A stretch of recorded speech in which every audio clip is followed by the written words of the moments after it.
जी, बिस्मिल्लाहिर्रहमानिर्रहीम। अस्सलामु अलैकुम वरहमतुल्लाहि वबरकातुहू। मेरा नाम है जी डॉक्टर शुएब जावेद। एक नए सेशन के साथ आपकी खिदमत में हाज़िर हैं। आज का सेशन हमारा सफ़ेद मकई और पीली मकई के हवाले से difference between yellow corn and white corn. मकई का जो दाना है वो सफ़ेद रंग का भी होता है और पीले रंग का भी होता है।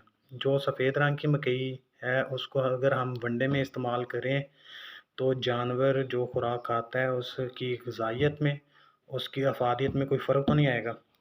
सबसे पहले तो आप ये बात समझ लें कि जो मकई का दाना है वो सफ़ेद भी होता है, पीला भी होता है और पर्पल रंग का दाना भी देखने में आया है। ठीक है?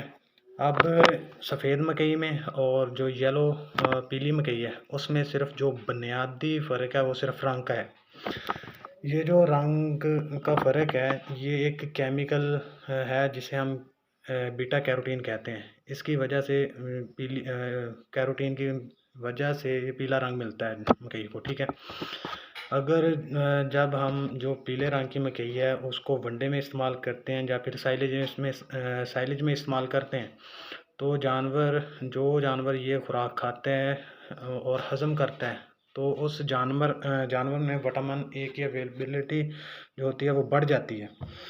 और निस्बतन जो दूसरी वाइट कॉर्न है, जो सफ़ेद मकई का दाना है, वो उसमें निस्बतन कम होती है। सिर्फ़ इसमें इतना फ़र्क है, इसमें कोई ख़ासा इतना फ़र्क नहीं है, ना दूध में इतना फ़र्क पड़ता है, कोई ख़ास फ़र्क नहीं देखने को मिलता।